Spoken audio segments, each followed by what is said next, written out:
내가 시집 가서 내 시동생 어버 키우고 대학 보내고 장가 보내고 시누이도 그렇게 시집 다 내보냈어.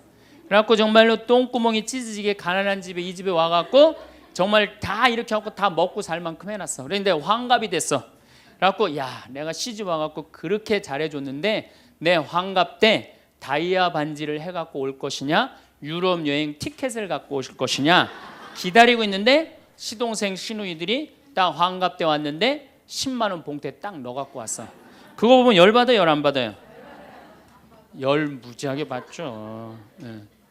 그래갖고 내가 너희들하고 인간관계를 갖나 봐라. 그리고 인간관계 끊고 사는 사람들도 많아요. 해준 게 돌아오지 않을 때. 그렇죠? 내가 잘해줬는데 돌아오지 않을 때. 근데 우리는 살아가면서 여러분들 이제까지 은혜 받은 만큼 다른 사람한테 은혜 갚으셨어요? 저는 신부 되기까지 많은 신부님들, 많은 수녀님들, 많은 교우들이 저를 도와줬어요. 근데 신부 돼갖고 일일이 그분들한테 쫓아다니면서 다 감사했는가? 생각해보니까 다 하지 못했더라고요. 나도 다 감사하지 못했는데 내가 그 감사를 받지 못한다고 화낼 필요는 없지 않는가 그런 생각이 들어요. 사람은요 동그란 사람이 있고 네모난 사람이 있고 세모난 사람이 있고 별난 사람이 있어요. 그렇죠? 근데 꼭 사람 중에 삐죽한 사람이 있어. 삐죽한 사람. 말 한마디라도 꼭 아프게 하는 사람이 있어요. 그래갖고 내가 그냥 마음 먹고 파마를 싹 했단 말이야. 마음 먹고. 그래갖고 이 동그란 사람이 파마를 딱 했는데 삐죽한 놈이 딱 와서 한마디 합니다. 파마를 왜 그렇게 했어? 얼굴이 떡판 같아 보이잖아. 그럼 이 동그란 사람 피가 뚝뚝 떨어져요, 안 떨어져요? 뚝뚝 떨어지는데 동그란 사람 특징은 뭐냐? 남한테 싫은 소리 하면 안 되는 줄 알고 있는 거예요. 그러니까 동그란 사람이 그렇게 내 가슴에 피가 떨어지면 한마디 해줘야 될 거 아니에요. 내가 떡판이든 뭐든 네가 무슨 상관이냐 이렇게 얘기를 해야 되는데 동그란 사람은 파마를 왜 그렇게 해서 얼굴이 떡판 같잖아. 그러면 동그란 사람이 뭐라고 그러냐면 그러게 해다 보니 그렇게 됐네.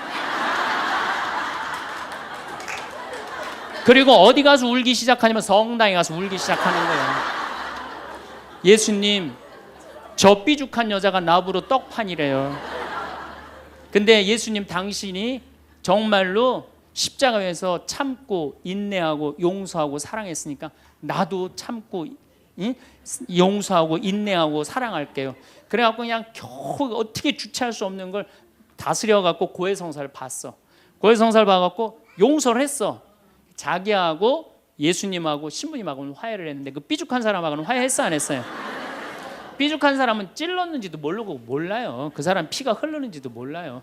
그런데 더 동그란 사람 미치는 건 뭐냐면 그렇게 찔러놓고 딴 데 가고 막 헤거리고 또 수다 떨면은 동그란 사람이 속으로 무슨 생각이 들어요? 넌 웃음이 나오니? 난 지금 피가 뚝뚝 흐르는데. 가을이 돼갖고 그냥 마음 먹고 성당을 나왔는데 삐죽한 놈이 동그란 사람한테 한마디 또 합니다. 아니 요즘 남편이 돈 못 벌어? 옷을 왜 이렇게 후줄구리하게 입고 다녀?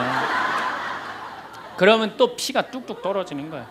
이 동그란 사람 여러분들 삐죽한 사람 만나야 돼 만나지 말아야 돼? 만나면 안 돼요. 이 삐죽한 놈 누구 소개시켜줘야 되냐면 별난 놈 소개시켜요. 별난 놈. 찔러도 안 나오는 별난 놈. 이런 놈 소개시켜줘야지 어떻게 모두를 사랑할 수 있어요. 그거는 불가능한 얘기예요. 모두를 사랑한다는. 만약에 우리가 인생 살아가면서 이 화만 안 내도 우리 인생이 굉장히 평탄할 것 같아요.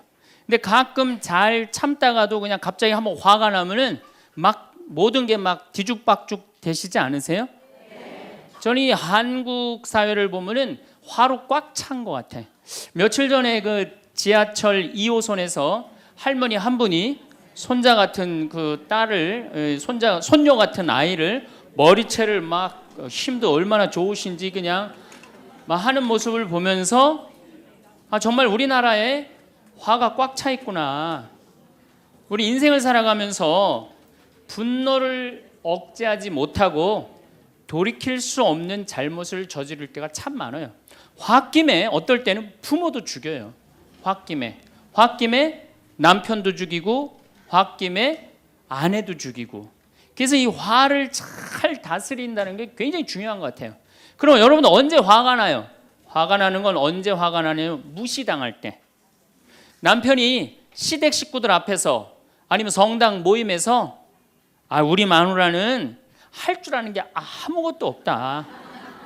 얼굴이 잘생겼나, 음식을 잘하나, 성격이 좋으나 마음에 드는 게 하나 없다고 정말로 남편이 구박하면은 정말로 속에서 부글부글 끓죠. 예, 내가 누구한테, 남편뿐만 아니라 다른 사람한테 내가 무시당할 때 우리는 화가 나요. 여기서 분노가 끌어올리죠.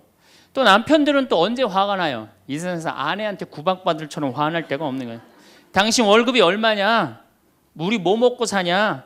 누구 남편은 마누라 밍크코트 해줬대더라. 막 이러면은 남편도 막 홧김에 눈이 확 돌아가는 거죠. 여러분들도 남편 아내 말고 또 누구한테 화날 때, 누구한테 무시당할 때 화가 나느냐면은 자식한테 무시당할 때 화나는 거예요. 더욱이 기가 막힌 거는 5살, 6살짜리한테 무시당하면요 막 끌어올라요. 여러분들 5살, 6살짜리가 막 엄마 말 안 듣고 살살 거짓말 시키면 화나요 안 나요? 뻔히 이놈이 거짓말하는 거 아는데도 살살 거짓말 시키면 엄마는 막 화가 나요. 그래갖고 엄마가 막 자백하라고 그러죠. 너 이게 거짓말 아니냐고. 그럼 애는 끝까지 감춰요. 그럼 엄마는 그거 감추는 게 화가 나갖고 애를 막 두들겨 패죠. 근데 사실은 여러분들 그 아이들한테 화나는 거는 애가 문제가 있어서 여러분들 마음 안에 화가 꽉 차 있어서 그래요. 아니 그 5살, 6살짜리가 거짓말하면 얼마나 하겠어요. 그리고 자기가 잘못하면은 거짓말하는 건 인간의 본능이에요. 여러분들 국회의원들 청문회 볼 때 보면 거짓말 해야 안 해요? 장관 후보자들 청문회 할 때 보면 거짓말 해야 안 해요? 아니 그렇게 대단한 자리에 올라간 사람도 거짓말하는데 5살, 6살짜리가 거짓말한다고 그게 화가 나갖고 두들겨 패고 그러면 안 되죠. 그리고 뻔히 얘가 거짓말하는 거 알면서도 확인한다고 계속 자백해라, 진실을 말해라. 내가 보니까 거짓말하는 애가 나쁜 게 아니라 그렇게 몰아채는 엄마가 훨씬 나쁜 거예요. 그래갖고 마음 안에 뭐가 있느냐면은 너 한 번만 걸리기만 해봐라. 내가 가만히 두나 봐라. 그래갖고 한 번 걸리면은 한 번만 걸리기만 해봐라라고 95%의 엄마가 별론데요 자식들한테. 그리고 걸리면은 두들겨 패는 엄마가 한 50%가 두들겨 팬대요. 어렸을 때 자식들한테. 이게 문제죠. 예. 또 누구 때문에 화가 나요 여러분들? 죽지도 않는 시어머니 때문에 열받잖아요. 그냥 막 90, 100살이 됐는데도 그냥 안 죽고 그냥 건강하고 배고프다고 그러고 밥 내놓으라고 그러고. 또 우리 또 할머니들은 누구 때문에 화나요? 내 마음 몰라주는 며느리 때문에. 그러니까 사실은 화는 어디서 가장 많이 나느냐면 가정 안에서 가장 많이 나는 것 같아요. 다른 데보다는 가정 안에서 자식 때문에, 남편 때문에, 부모 때문에, 아니면 며느리 때문에 화가 나는 거죠. 화는 날 때 보면 작은 일로 시작해서 크게 터집니다. 되게 아무것도 아닌 일로 화를 내기 시작해서 나중에 크게 터져. 그 화나는 걸 보면은 다이너마이트 이렇게 타들어가는 거 보시죠? 도화선 싹 타들어가다가 마지막에 터질 때는 어때요? 산도 무너뜨리고 막 굴도 막 만들어내고 그러잖아요. 그러니까 우리가 화가 날 때는 그 다이너마이트 도화선에서 살살살살 탈 때 그때 꺼야 돼. 그게 끝에 가갖고 이게 터질 때까지 나를 복구 기다리고 있으면 나중에 큰일 납니다. 여러분들 처음에 집에서 불이 났을 때, 조그만 불이 났을 때 빨리 끄면은 그 다음에는 번지지도 않죠. 근데 그 끄지 않고 그냥 막 계속 놔두면은 나중에 불이 커지면 그땐 끄고 싶어도 꺼요 못 꺼요? 못 끄는 거예요. 그러니까 화라는 거는 잘 빨리 다스리는 훈련이 필요한 거예요. 내가 김치찌개 저녁에 요즘 배춧값이 너무 뛰었다고 그래서 딴 데 이 배춧값 신경 쓰느냐고 김치찌개를 좀 짜게 끓였어. 남편이 딱 한 숟갈 먹어보니 이놈의 마누라 맨날 끓이는 김치찌개 하나 제대로 못 끓이느냐고. 그럼 부인이 여보 미안해 요즘 배추 한 포기에 15,000원이래. 그래서 내가 그 어떻게 올 겨울에 김장을 할까 그걸 고민하다가 간 보는 걸 깜빡했어. 그러니까 오늘은 다른 반찬하고 먹으면 다른 날은 내가 맛있게 해줄게. 이렇게 말하는 마누라는 한 명도 없어요. 당신이 나 외식시켜 줘 봤어? 아니 김치찌개가 짠 날도 있고 응? 맛있는 날도 있죠. 어떻게 맨날 당신 입에 딱딱 맞춰서 끓여주느냐고. 그럼 남편이 외식도 못 시켜주고 그래서 좀 미안해갖고 다른 반찬하고 먹으면 다행인데 남편 절대 안 지죠.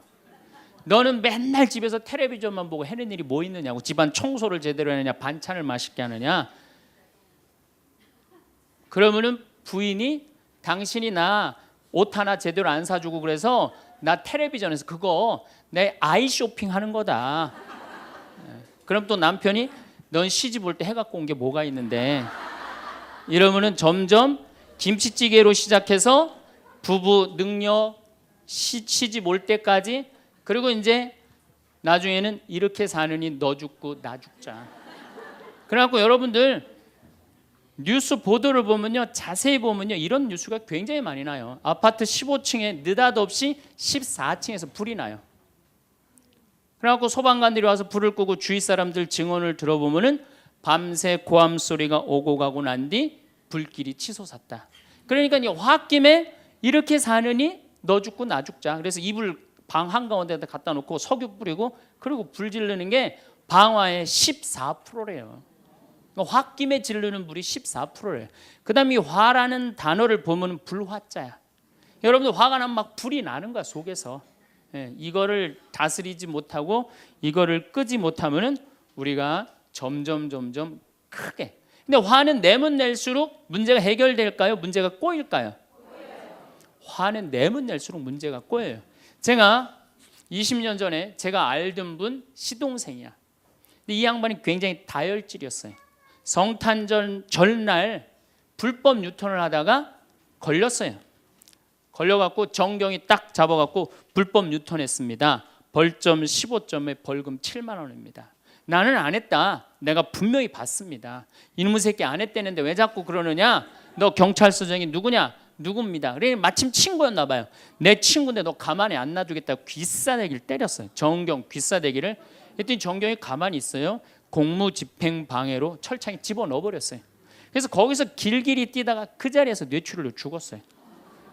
불법 유턴한 거 하나 때문에. 근데 우리는 그런 일들 참 많아. 옛날에도 이 저기 공중전화 오래 한다고 그런 사건도 있었죠. 그냥 아무것도 아닌데 그냥 조금만 한 번만 내가 이 고개를 숙이면 되는데. 저도 강의 다니느냐고 멀리 강의 갈 때 시간은 다가오고 차는 막히고 그러면 제가 불법 유턴도 많이 하고 빨간불일 때 건너도 많이 가요. 정말로. 왜냐하면 나를 기다리는 분이 보통 500명, 1000명인 경우가 많잖아요. 서울 올 때가 제일 그럴 때가 많아요. 딱 걸리면 저는 딱 문 내리고 로만 칼라 딱 보여주면서 제가 뭐라고 그러냐면 정말 미안하다. 내가 불법 유턴한 거 내가 신호 어긴 거 인정한다. 그렇지만 내가 강의가 있어서 그러니까 좀 잘 좀 봐줘라. 그런 경찰들이 대부분은요, 침 뱉은 거, 안전벨트 안 한 거, 벌점 없는 걸로 끊어주지 굳이 그거 벌점 매기면서 끊어주는 경찰 없어요. 인생 살아가면서 고개를 한 번만 숙이면은 문제가 해결될 때가 너무 많아요. 근데 그 한 번을 숙이는 게 우리가 안 될 때가 참 많아요. 가끔 잘 하다가도 어느 날 안 숙여지는 날이 있죠. 그거를 숙이는 것을 훈련이 된 사람이 성숙한 사람이에요. 그 사람이 정말로 어디다 내놔도 그 사람 문제 없이 살 사람이에요. 화날 때마다 그냥 막 집어 던지고 막 그러는 사람 주위에 친구 하나도 없어지죠. 또 우리가 언제 화가 나요? 식구 가운데 자기만 손해보고 희생한다고 생각할 때 화나요? 안 나요? 오빠는 대학 보내고 나는 고등학교밖에 안 보냈어. 그럼 부모님한테 막 화가 나요? 안 나요? 나죠? 성당에서도 화날 때가 언제예요? 나는 성모에서 맨날 부엌에서 그냥 겉절이 김치 담그고 그냥 맨날 하는데 그냥 반찬 다 만들어갖고 내놓으면은 생전 성당에도 안 보이던 여자가 그냥 싹 여우같이 차려입고 와갖고 그거 딱 차려놓은 거 딱 들고 신부님 앞에 딱 가서 거기서 그냥 헤거리고 그거 주워 먹은 거 보면은 이 식당에서 나는 그냥 완전히 그냥 식순이로 그냥 하다가 그냥 그거 보면 화 나요? 안 나요? 나죠? 내가 손해 본다고 생각할 때 화가 나는 거예요. 성당 공동체에서 제일 미치는 건 뭐냐 하면은 누군가 자기를 비난하고 다니고 있어. 근데 그 사람이 누군지를 모르겠어. 나를 두고 분명 욕을 하는데 그럴 때 화가 나요, 안 나요? 날 때 많죠. 열받는 분 계신가 보다. 내가 시집 가서 내 시동생 어버 키우고 대학 보내고 장가 보내고 시누이도 그렇게 시집 다 내보냈어. 그래갖고 정말로 똥구멍이 찢어지게 가난한 집에 이 집에 와갖고 정말 다 이렇게 하고 다 먹고 살 만큼 해놨어. 그런데 환갑이 됐어. 그래갖고 야, 내가 시집 와갖고 그렇게 잘해줬는데 내 환갑 때 다이아 반지를 해갖고 올 것이냐, 유럽 여행 티켓을 갖고 오실 것이냐 기다리고 있는데 시동생 시누이들이 딱 환갑 때 왔는데 10만 원 봉투에 딱 넣어갖고 왔어. 그거 보면 열 받아요, 열 안 받아요? 열 무지하게 받죠. 네. 그래갖고 내가 너희들하고 인간관계를 갖나 봐라. 그리고 인간관계 끊고 사는 사람들도 많아요. 해준 게 돌아오지 않을 때. 그렇죠? 내가 잘해줬는데 돌아오지 않을 때. 근데 우리는 살아가면서 여러분들 이제까지 은혜 받은 만큼 다른 사람한테 은혜 갚으셨어요? 저는 신부 되기까지 많은 신부님들, 많은 수녀님들, 많은 교우들이 저를 도와줬어요. 근데 신부 돼갖고 일일이 그분들한테 쫓아다니면서 다 감사했는가? 생각해보니까 다 하지 못했더라고요. 나도 다 감사하지 못했는데 내가 그 감사를 받지 못한다고 화낼 필요는 없지 않는가, 그런 생각이 들어요. 제가 신학교 다닐 때 우리 학장 신부님이, 돌아가신 배문환 신부님이 영성훈화 할 때 아주 이해하지 못하는 훈화를 꼭 하셨어요. 여러분들은 본당 신부가 돼갖고 교우의 40%만 지지를 받아도 여러분들은 성공하는 신부입니다. 근데 전 신학생 때 이해가 안 갔어요. 신학생 때 왜 이해가 안 갔느냐면은, 내가 신학생 때 인기가 얼마나 좋았느냐면은 막 방학 때 가면은 주일학교 애들이 막 매달려갖고 길을 못 갔어요. 지금이야 뭐 이상한 세상이 돼갖고 그러지 못하지만은 25년 전만 해도 애들이 신학생들을 얼마나 매달리고 좋아했어요. 초등학교 애들이. 중고등학교 애들은 내가 방학 끝나고 신학교 돌아가면은 애인 군대 보내는 것처럼 그렇게 섭섭하고 편지 보낸다고 그러고 학사님 보고 싶다고 그러고, 본당에서 아줌마들은 나 보면 죽어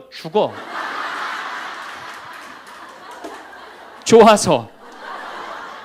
그런데 신부가 돼갖고 교우의 40%가 나를 지지해 주지 않는다?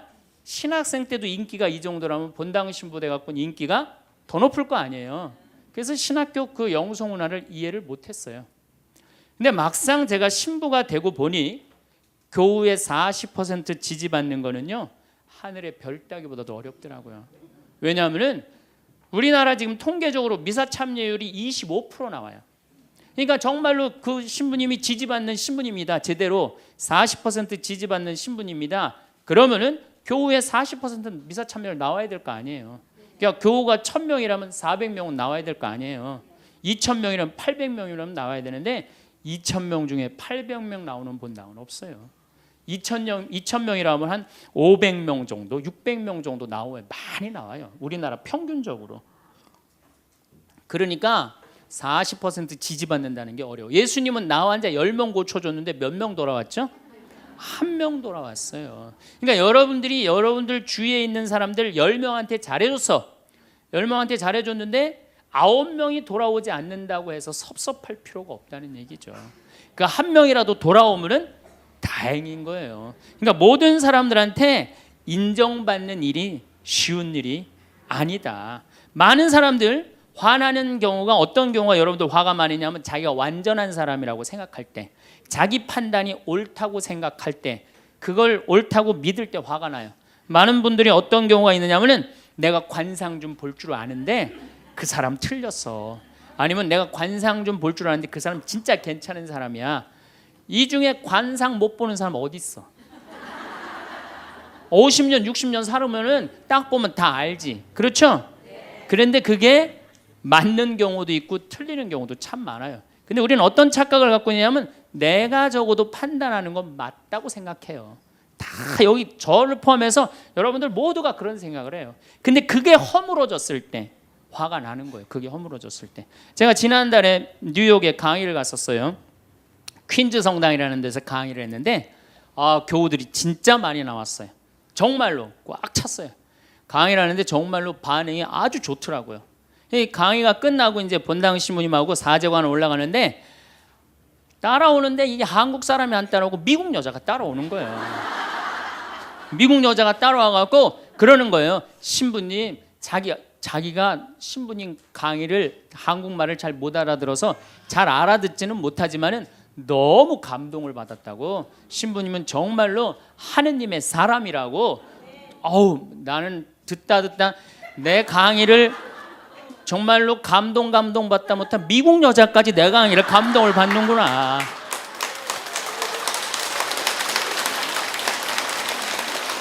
그래갖고 기분이 너무 좋아갖고 이제 그 여자하고 얘기를 하고 있는데 본당 신부님이 자꾸 나를 끄는 거예요. 사정안에 빨리 가자고.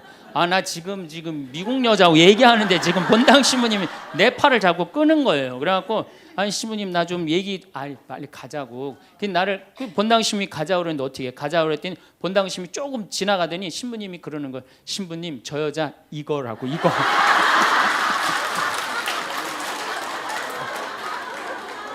한국에서 강의만 오면은 강의 오는 신부님한테 쫓아다니면서 저런다고. 난 내가 강의 잘해갖고 그런 줄 알았더니 쫓아와갖고 그냥. 내가 성당 봉사한다고 해서 모두가 나를 알아봐 줄 거라고 착각해서는 안 됩니다.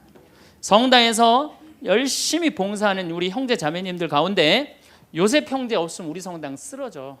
마리아 자매님 없으면 우리 성모에 없어져.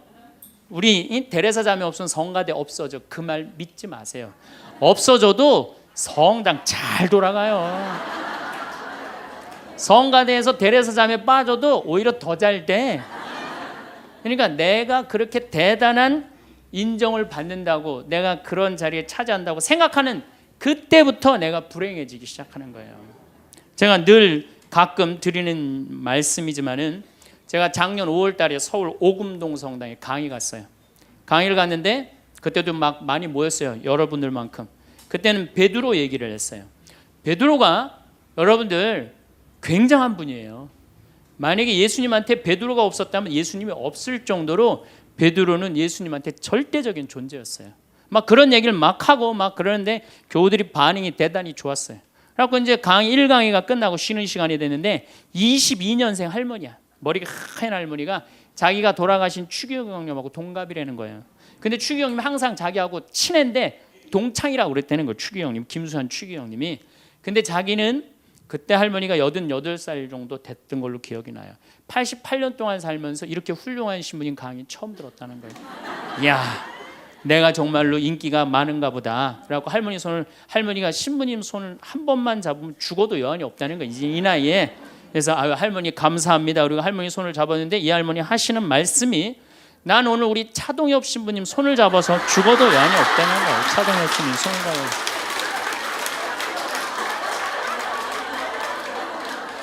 그래서 제가 그랬죠. 할머니 저는 차동엽 신부가 아닙니다. 저는 황창현 신부입니다. 그렇게 분명히 말씀을 드렸는데 이 할머니는 황창현이라는 사람 알지도 못하는 거예요.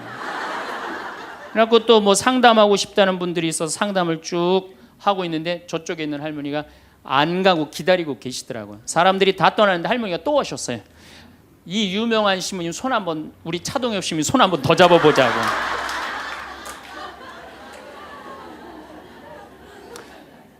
모든 사람들이 나를 인정해주지 않는다 하더라도, 모든 사람들이 나를 알아주지 않는다 하더라도 실망하실 필요 없어요. 그리고 우리가 인생 살아가면서 모든 사람이 나를 인정해 주는 일은 없어요.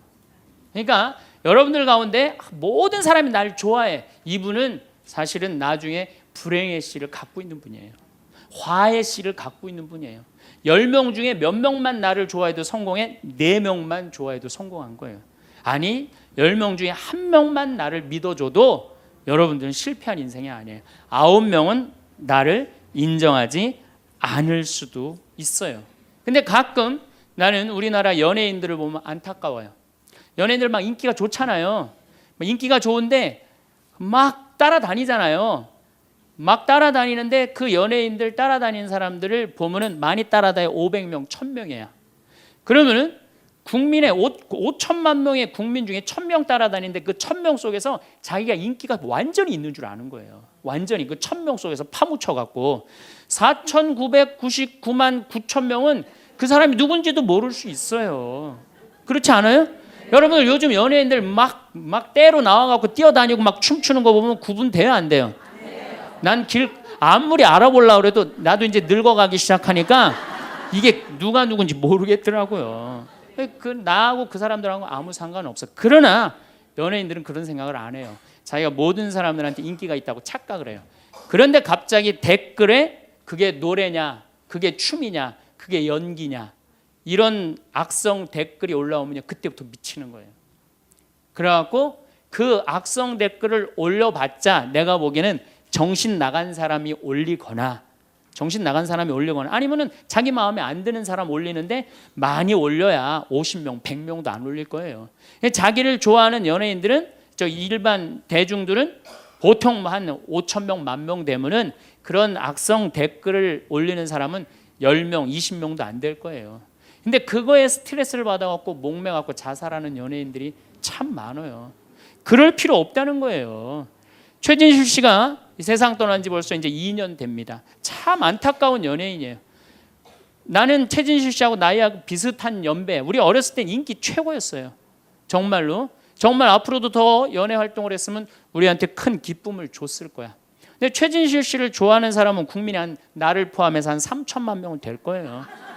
근데 최진실 씨가 세상 떠날 때 악성 댓글을 한 사람 4사람밖에 안 돼요. 너무너무 안타깝죠. 그러니까 우리가 살아가면서 여러분들도 여러분들한테 막 나쁜 소리를 하는 사람은 한둘이야. 근데 그 한둘도 내가 보기엔 제정신 가진 사람은 아니다. 그러니까 모든 사람들한테 내가 인정받지 못한다고 그래서 화낼 필요는 없다. 제가 17년 전, 벌써 18년 전이네요. 철산성당이라는 경기도 광명 보좌 신부를 했어요. 보좌 신부를 했는데 거긴 교우가 14,000명이야. 14,000명. 예비자 교리반을 딱 맡았는데 100명이 딱 있는 거예요. 새로 신부는 됐지. 그냥 교리 교환을 신학교 때 얼마나 공부를 열심히 하고 준비를 열심히 했어요. 100명이 있으니까 기분이 너무 좋더라고요. 그래서 그냥 교리를 그냥 얼마나 열심히 했는지 몰라요. 근데 한 달이 지났는데 늘어나도 전찬을 판국에 아니 이게 줄어들기 시작하는 거예요. 90명으로 줄어드는 거예요. 2달이 지났는데 80명으로 줄어드는 거예요. 3달이 지났는데 진짜 딱 반토막이 나더라고. 50명으로. 그랬더니 봉사자들이 맥주하고 안주를 사갖고 와서 나를 위로해 주는 거예요. 신부님 실망하지 말아라. 원래 교리반이 이렇게 어중이 떠중이 다 떠나고 이렇게 오리지널만 3개월 지나면 딱 남는다. 그리고 실망하지 말으셔야 되는 이유가 수녀님 반은 더 떨어졌다. 그러니까 실망하지 말아라. 그때 제가 뭐라고 그랬냐면 여러분들은 요한복음 6장도 읽어보지 않았느냐. 요한복음의 6장에 무슨 얘기가 나오는 예수님이 5,000명 먹인 기적 얘기가 나와요. 근데 요한복음 4장에 보면 예수님이 죽어가는 고간의 아들을 살려요. 그냥 예수님 활동하자마자 첫 기적은 요한복음에서 첫 기적은 가나에 술 많게 하는 기적이고 두 번째 기적이 뭐냐면은 죽어가는 고간의 아들을 살리는 거예요.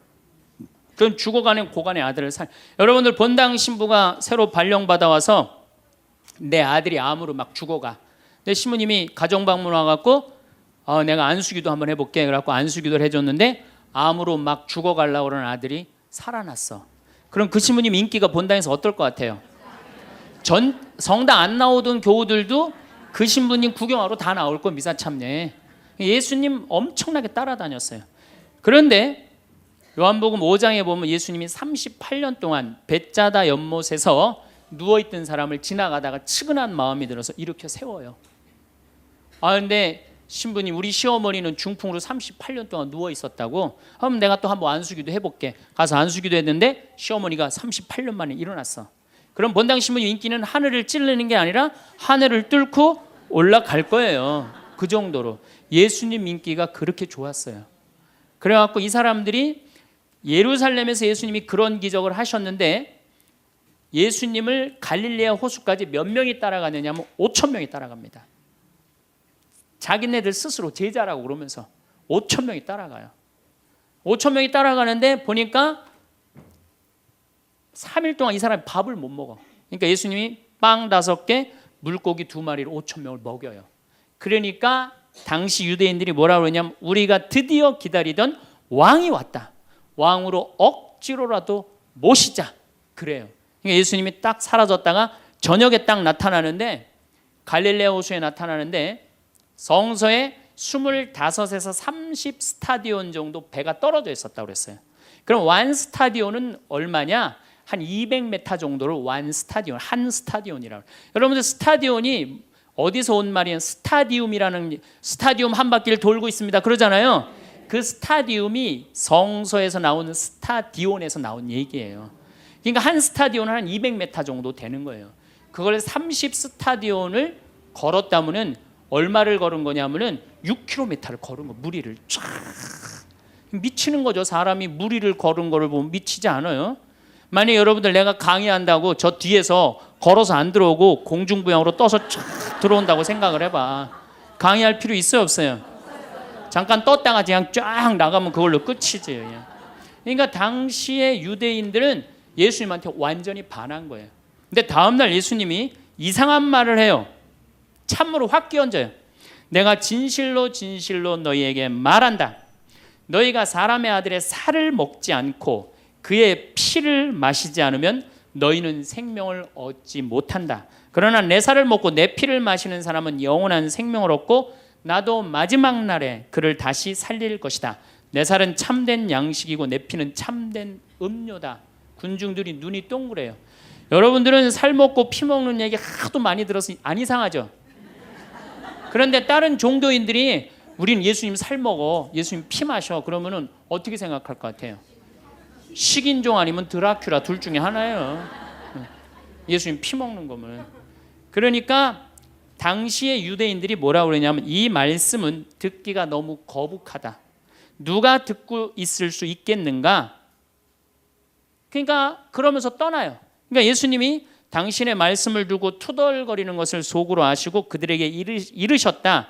이 말이 너희 귀에 거슬리느냐? 그리고 성서에 이렇게 우리에게 말합니다. 이 일이 일어난 뒤로 제자들 가운데 많은 사람이 되돌아가고 더 이상 예수님과 함께 다니지 않았다. 다 떠나간 거예요. 말을 알아듣기 너무 어렵다고. 그러니까 이제 예수님이 이제 딱 12명 딱 남아 있는 거, 어떤 무식한 어부 12이 눈을 동그랗게 뜨고 예수님을 쳐다보는 거예요. 그러니까 예수님이 이때 뭐라고 그러냐면은 너희도 떠나고 싶으냐. 그러니까 이 12마저 떠나면 예수님 완전히 낙동강 오리알 되는 거예요. 이때 대단한 인물이 하나 나옵니다. 누구냐? 베드로예요. 다 떠났음에도 불구하고 의리를 지킨 분이 베드로예요. 당신은 영원한 생명을 주시는 말씀을 가지고 있는데 우리가 어디를 갑니까? 그리고 예수님은 이 12하고만 다니세요. 그리고 요한복음 6장 다음에 7장에는 뭐라고 써 있느냐면은 이들이 예수님을 죽이려 함으로 예수님은 더 이상 공식적으로 돌아다니지 않고 몰래 숨어서 갈릴레아만 다니셨다고 그래요. 그러니까 이 12하고만 그냥 돌아다닌 거 죽이려고 그러니까 피해서. 그러니까 예수님 그렇게 죽어가는 고간 아들 살리고 38년 동안 배짜다 연못에 누워있던 사람 살리고 5천 명 먹이고 생 난리를 쳐갖고 막 5천 명이 따라다니다가 결국은 몇 명 건졌느냐? 12명 건진 거예요. 여러분들 5천 명 중에 12명 건진 예수님이 나요? 100명 중에 50명 건진 제가 나요? 누가 나요? 내가 낫지 않아요? 아니 내가 예수님보다 나은데 뭐 그 예비교 50명 떨어졌다고 실망할 게 뭐 있어. 나는 가끔 한심한 레지오 단장들이 있어요. 신부님 우리 단원이 10명인데 오늘 2명밖에 안 나왔습니다. 그래서 둘이서 울면서 개응을 했습니다. 우리 레지오 해체해야 될까 봅니다. 이렇게 오는 단장이 있는데 한심한 단장이죠. 10명 중에 2명 나왔다 그러면 20% 지지받는 단장이야. 자, 5천 명 중에 12명 남긴 예수님이 나요? 10명 중에 2명 나온 단장이 나요? 누가 나? 단장이 훨씬 나은 거예요. 또 요즘 우리나라 구역 반모임 활성화를 위해서 굉장히 많이 노력하죠. 근데 많은 경우 반장님들, 구역장님들이 실망해요. 우리 구역이 10세대인데 3세대밖에 안 나온다. 4세대밖에 안 나온다. 이렇게 실망하는 분들이 굉장히 많아요. 그러면은 10세대 중에 3세대나 4세대 나오면은 이건 본당 신부보다 난 사람이에요. 예수님보다는 뭐 더 난 사람이고 실망할 필요가 뭐 있어. 예수님 뭐라 그러냐면 너희 중에 단 두세 사람만 모여도 내가 그곳에 함께 있겠다. 그러면 됐지 뭐 이렇게 욕심이 많아요. 그러니까 여러분들 모든 사람들한테 인정받는 건 쉬운 일이 아니고 인정받으려고 할 때 우리 인생이 피곤해지고 화가 난다 이거예요. 제가 2년 전에 평화방송에 강의를 한 2달 정도 했어요. 많이 한 것도 아니에요. 2달. 그런데 정말로 인기가 대단하더라고. 막 전화가 얼마나 오는지. 특히 천주교 교우들은 의외로 전화를 안 하더라고. 개신교 성도들이 얼마나 전화를 많이 하는지 몰라요. 신부님 너무너무 설교 좋다고. 천주교 교우들은 왜 전화하느냐 하면은 천주교 교우들은 원래 입이 무겁잖아요.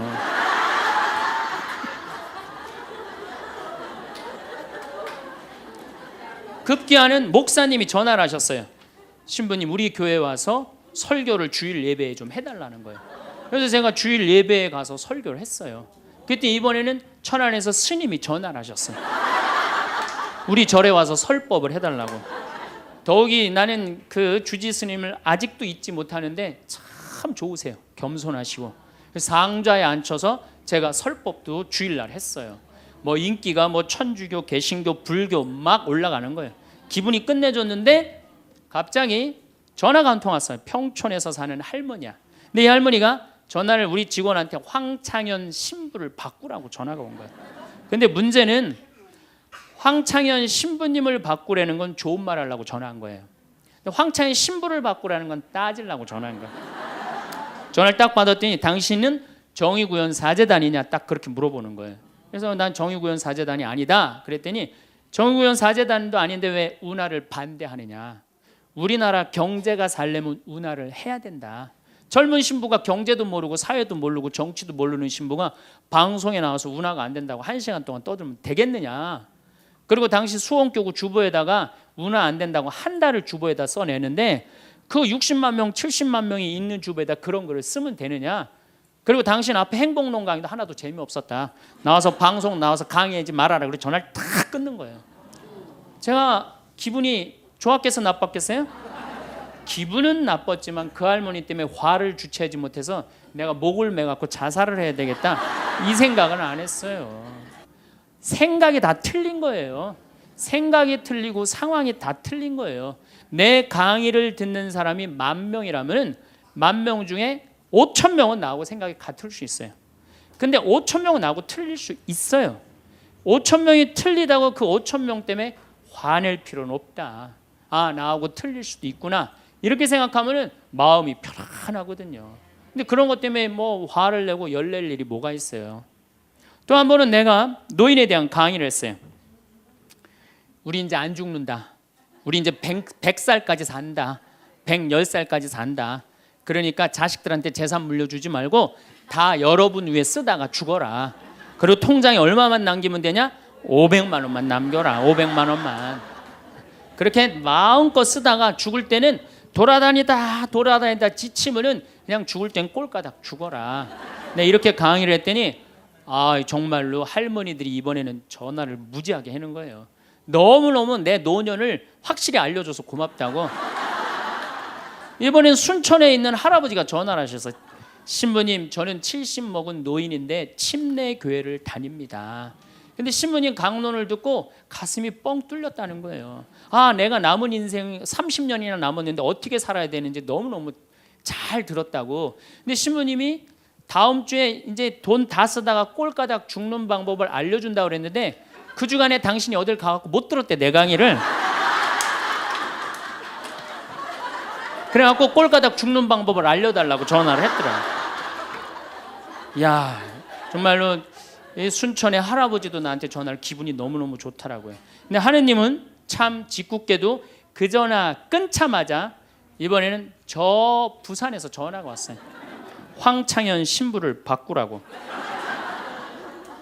전화를 딱 받았더니 당신이 황찬현 신부냐고. 내가 황찬현 신부라. 당신 요즘 왜 그런 강의를 방송에서 나와서 해서 집안을 평지 풍파를 일으키느냐. 그러니까 내 강의를 듣고 시어머니일 거예요. 시어머니가 내 강의를 듣고 며느리를 불러서 한 소리 한 거지. 나 안 죽는데더라. 너 나 다 나위에서 쓰다가 나 통장에 500만 원만 남길 테니까 나한테 유산 받을 생각 꿈도 꾸지 말아라. 그렇게 이제 얘기를 한 거야. 그러니까 그냥 열받으니까 나한테 전화를 한 거죠. 그런 강의 하지 말라고. 그리고 그 자매는 한마디 더 하더라고요. 당신 강의하는 거 재수 없다고 그러죠.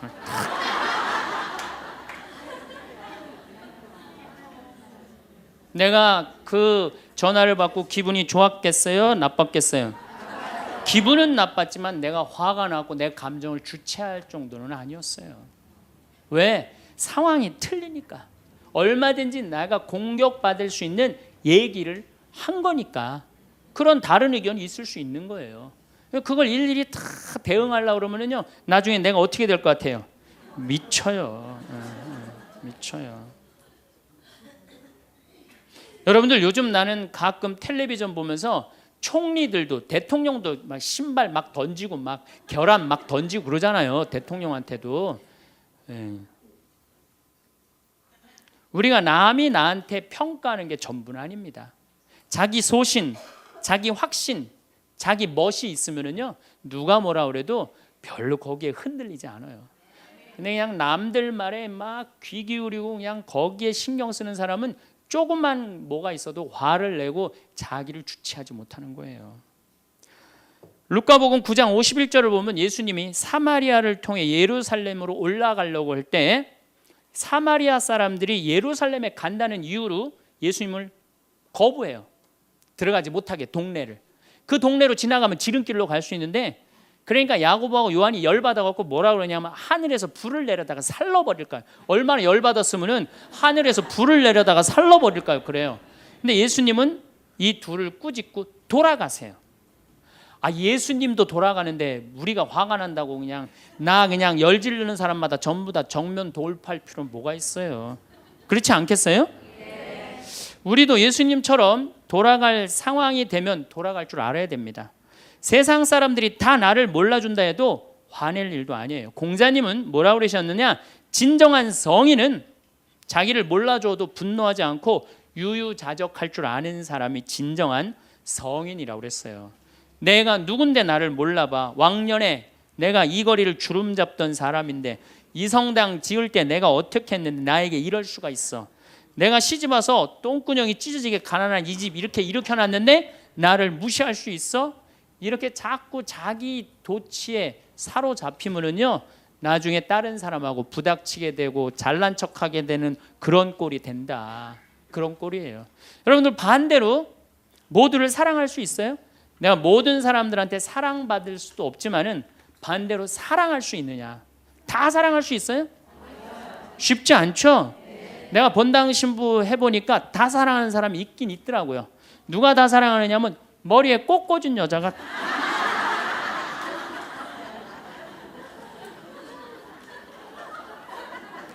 이게 모두를 사랑한다는 게 쉬운 게 아니에요. 근데 우리는 뭐에 지금 세뇌가 되어 있느냐면 성당에 나오면 어떻게 해야 된다고 생각해요? 모두를 사랑해야 된다고 생각하지 않아요? 나를 괴롭히는 사람, 나를 미워하는 사람, 나한테 힘들게 하는 사람 다 사랑해야 된다고 생각해요? 그렇게 생각하잖아요. 그리고 은연중에 그런 교육을 받았어요. 은연중에. 근데 성서에 모두를 사랑하라는 구절은 없어요. 서로 사랑하라고 그랬지 모두를 사랑하라고 하는 구절은 없어요. 사람은요, 동그란 사람이 있고 네모난 사람이 있고 세모난 사람이 있고 별난 사람이 있어요. 그렇죠? 근데 꼭 사람 중에 삐죽한 사람이 있어. 삐죽한 사람. 말 한마디라도 꼭 아프게 하는 사람이 있어요. 그래갖고 내가 그냥 마음 먹고 파마를 싹 했단 말이야. 마음 먹고. 그래갖고 이 동그란 사람이 파마를 딱 했는데 삐죽한 놈이 딱 와서 한마디 합니다. 파마를 왜 그렇게 했어? 얼굴이 떡판 같아 보이잖아. 그럼 이 동그란 사람 피가 뚝뚝 떨어져요, 안 떨어져요? 뚝뚝 떨어지는데 동그란 사람 특징은 뭐냐? 남한테 싫은 소리 하면 안 되는 줄 알고 있는 거예요. 그러니까 동그란 사람이 그렇게 내 가슴에 피가 떨어지면 한마디 해줘야 될 거 아니에요. 내가 떡판이든 뭐든 네가 무슨 상관이냐 이렇게 얘기를 해야 되는데, 동그란 사람은 파마를 왜 그렇게 해서 얼굴이 떡판 같잖아. 그러면 동그란 사람이 뭐라고 그러냐면, 그러게 해다 보니 그렇게 됐네. 그리고 어디 가서 울기 시작하냐면 성당에 가서 울기 시작하는 거예요. 예수님, 저 삐죽한 여자가 나보러 떡판이래요. 근데 예수님, 당신이 정말로 십자가에서 참고 인내하고 용서하고 사랑했으니까 나도 참고 용서하고 인내하고 사랑할게요. 그래갖고 그냥 겨우 어떻게 주체할 수 없는 걸 다스려갖고 고해성사를 봤어. 고해성사를 봐갖고 용서를 했어. 자기하고 예수님하고 신부님하고는 화해를 했는데, 그 삐죽한 사람하고는 화해했어 안 했어요? 삐죽한 사람은 찔렀는지도 모르고 몰라요. 그 사람 피가 흐르는지도 몰라요. 그런데 더 동그란 사람이 미치는 건 뭐냐면, 그렇게 찔러놓고 딴 데 가고 막 헤헤거리고 또 수다 떨면은 동그란 사람이 속으로 무슨 생각이 들어요? 넌 웃음이 나오니? 난 지금 피가 뚝뚝 흐르는데. 가을이 돼갖고 그냥 또 그냥 마음 먹고 성당을 나왔는데, 삐죽한 놈이 동그란 사람한테 한마디 또 합니다. 아니, 요즘 남편이 돈 못 벌어? 옷을 왜 이렇게 후줄그리하게 입고 다녀? 그러면 또 피가 뚝뚝 떨어지는 거야. 이 동그란 사람, 여러분들 삐죽한 사람 만나야 돼, 만나지 말아야 돼? 만나면 안 돼요. 이 삐죽한 놈 누구 소개시켜줘야 되냐면, 별난 놈 소개시켜줘. 별난 놈. 찔러도 안 나오는 별난 놈, 이런 놈 소개시켜줘야지 어떻게 모두를 사랑할 수 있어요. 그거는 불가능한 얘기예요. 모두를 사랑한다는 거. 그러니까 여러분들, 오늘 이후로 나는 모든 사람을 사랑할 것이다. 그러면 나중에 누가 망가지냐면 내가 망가져요. 모두를 사랑하면서 자기가 완전히 망가지는 거예요. 모두를 사랑하면서 기쁨은 다행인데, 모두를 사랑하면서 그걸 끌어안느냐고 속에서 부글부글 끓어. 그냥 화가 꽉 차 있는 거죠. 황창현 신부님에 화나십니까? 강의를 듣고 우리 삶에서 화를 다스리는 지혜에 대해 함께 나누고자 합니다. 당신의 마음속 불을 끄는 법. 여러분, 오늘 하루는 어떠셨나요? 혹시 누군가의 말 한마디에 상처받으셨나요? 아니면 기대했던 것과 다른 반응에 실망하셨나요? 우리는 살면서 수없이 많은 화의 순간들을 마주합니다. 황창현 신부님은 한국 사회가 화로 꽉 찬 것 같다고 표현하셨죠. 실제로 우리 주변을 둘러보면 작은 일로 시작된 화가 걷잡을 수 없이 커져 돌이킬 수 없는 상황을 만드는 경우를 종종 봅니다. 화는 언제 나는가? 첫째, 무시당할 때입니다. 남편이 사람들 앞에서 우리 마누라는 할 줄 아는 게 아무것도 없다고 말할 때, 5살짜리 아이가 거짓말로 나를 속일 때 우리는 분노를 느낍니다. 하지만 생각해보세요. 그 5살 아이의 거짓말이 정말 그렇게 큰 문제일까요? 국회의원들도 청문회에서 거짓말을 하는데 어린아이가 거짓말한다고 화낼 일은 아니죠. 둘째, 자기만 손해보고 희생한다고 생각할 때입니다. 나는 성당에서 맨날 부엌일만 하는데 예쁘게 차려입고 온 사람이 모든 공을 가져간다고 생각할 때 화가 납니다. 하지만 정말 우리가 준 만큼 돌려받아야 할까요? 예수님의 가르침. 황 신부님은 놀라운 통찰을 나눕니다. 예수님조차도 5,000명 중에 12명만 남았다는 것입니다. 죽어가는 고간의 아들을 살리고 38년 된 중풍병자를 일으키고 5,000명을 먹이는 기적을 행했지만 결국 예수님 곁에 남은 것은 12명 뿐이었습니다. 내 살을 먹고 내 피를 마시는 사람은 영원한 생명을 얻는다는 말씀에, 사람들이 이 말씀은 듣기가 너무 거북하다며 떠났을 때 예수님은 남은 12명에게 물으셨습니다. 너희도 떠나고 싶으냐? 이때 베드로가 대답합니다.